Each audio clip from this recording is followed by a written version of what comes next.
श्री गुरुभ्यो नमः। श्रीमद् भगवद गीता अध्याय 10वां श्लोक 42। अथवा बहुनैतेन किं ज्ञातेन तवार्जुन विष्टभ्या अहम इदं कृष्णम एकांक्षणे स्थितो जगत।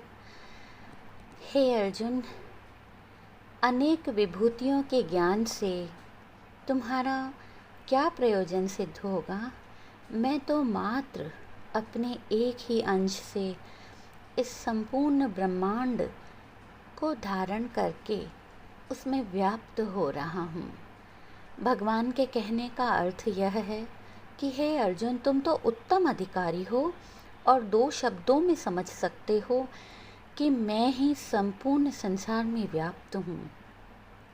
संपूर्ण जगत मेरे एक ही अंश के तुल्य है। मुझ परमेश्वर को छोड़कर अन्य कोई भी पदार्थ इस संसार में नहीं। इसके पूर्व मैंने अपनी जितनी विभूतियों का वर्णन किया है वे तो मध्यम और कनिष्ठ अधिकारी व्यक्तियों के लिए है।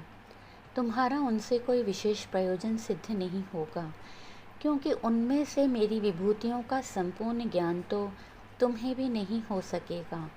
वे तो अनेक हैं जिनका कोई अंत नहीं। एक जिज्ञासु ने एक महात्मा से आत्म उद्धार हेतु उपदेश सुनना चाहा। अत्यंत श्रद्धा से निवेदन किया, स्वामी दया करके मुझे बताइए कि परमात्मा का स्वरूप क्या है। महात्मा सुनकर प्रसन्न हो गए। बोले, बस जैसे परमात्मा का कोई रंग रूप नहीं, वैसे ही जीव का भी कोई रूप रंग नहीं। जब ईश्वर का कोई रूप रंग है ही नहीं तो उसका स्वरूप मैं कैसे बतलाऊं? किंतु उसे जानना तो आवश्यक है। उसे उसकी प्रकृति से ही जान सकते हैं। उसी प्रकार जीव भी अपनी शक्ति से ही जाना जाता है। यह माया परमेश्वर की प्रकृति है। एक वीर्य बिंदु से कैसे यह मूर्ति माता के गर्भ में बनती है, उसका एक एक अंग कैसे बनकर तैयार होता है, उसी से परमेश्वर की प्रकृति का कुछ ज्ञान हो सकता है। अनीश्वरवादी कहते हैं कि ईश्वर नहीं है। मनुष्य मनुष्य से ही उत्पन्न होता है। बीज से पौधा या वृक्ष उत्पन्न होता है। मिट्टी, पानी और चक्का सभी रखे जाएं, किंतु कुम्हार न हो तो घड़ा या मटका नहीं बन सकता। यंत्रों से कई वस्तुओं का निर्माण होता है, किंतु उन यंत्रों के चालक तो मनुष्य ही होते हैं। वे स्वतः तो चलेंगी नहीं और न ही वस्तुओं का निर्माण करेंगी। धरती में बीज बोए जाते हैं तो उनसे पौधे, फल, फूल उत्पन्न होते हैं। उनको उपजाने वाला परमात्मा ही है। वही उनमें चेतन शक्ति उत्पन्न करता है, तभी सब कुछ उपजता है। जीव में भी चेतना का आरोपण परमात्मा ही करता है, तभी वह कुछ कर सकता है, वह चल सकता है। हाथी का इतना भारी भरकम शरीर किसके आधार पर चलता है? वह तुच्छ चेतन शक्ति उससे निकल जाती है तो वह भारी बोझ ढोने के स्थान पर स्वयं ही बोझ बनकर भूशायी हो जाता है। कोई भी व्यक्ति एक मयूर पंख की रचना करके तो दिखाए, किंतु उस प्रभु की प्रकृति से ये कैसे मात्र गर्भ में बनते हैं। हे प्रभु, तुमने ही ये सभी पर्वत, नदी, नाले, समुद्र, मनुष्य, पशु, पक्षी, कीट, पतंग तथा अन्य पदार्थ रचे हैं। तुम्हारी प्रकृति की बलिहारी कैसे विभिन्न रंगों, आकारों, प्रकारों के पदार्थ उत्पन्न किए हैं, जिनसे तुम्हारी ही शक्ति झलकती है। तुम्हारी इस प्रकृति से ही ज्ञान मिल सकता है, परंतु वह मात्र उन्हीं को मिल सकता है जो तेरी पवित्र राह को अपनाते हैं, अर्थात तेरी राह पर चलते हैं।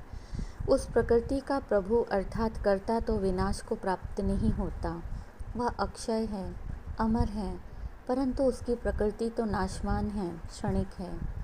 अर्थात वे उत्पन्न हुए सभी जीव पदार्थ अंत में नष्ट हो जाते हैं। एक क्षण के लिए यदि वायु बंद हो जाए तो समझ में आ जाएगा कि परमेश्वर हैं। उसके आगे नम्र निवेदन करना होगा कि प्रभु पवन प्रवाहित करो। ऐसे अवसरों पर स्वतः यह बात समझ में आती है कि परमात्मा है या नहीं। परमेश्वर के स्वरूप की अनुभूति उसकी प्रकृति से ही हो सकती है, किंतु उस कर्ता पुरुष के चमत्कार को देखने के लिए ज्ञान चक्षुषों को खुला रखना होगा। सच्चे ज्ञानी संपूर्ण जगत को परमात्मा के एक अंश में प्रकाशित देखते हैं, क्योंकि उनका अज्ञान नष्ट हो चुका है। अर्जुन से भी भगवान ने उसे उत्तम अधिकारी जानकर इस श्लोक का उच्चारण किया है। गूलर नामक एक पेड़ होता है जिसके फल को काटने से उसमें से सहस्त्रों जंतु निकल पड़ते हैं। यह समस्त संसार भी उस गूलर के फल के समान है, जिसमें सभी पदार्थ जंतुओं के समान भरे पड़े हैं। वह फल जैसे उस वृक्ष का एक अंश है, वैसे ही यह संसार भी परमेश्वर रूपी वृक्ष का एक अंश ही है, क्योंकि उस वृक्ष में अनेकों ऐसे फल और पत्ते हैं। ओम तत्सदिति श्रीमद्भगवद्गीता सूपनिषत्सु ब्रह्म विद्यायाम योगशास्त्रे श्री कृष्णार्जुन संवादे विभूति योग नामो दशमो अध्याय। ओम शांति शांति शांति ही।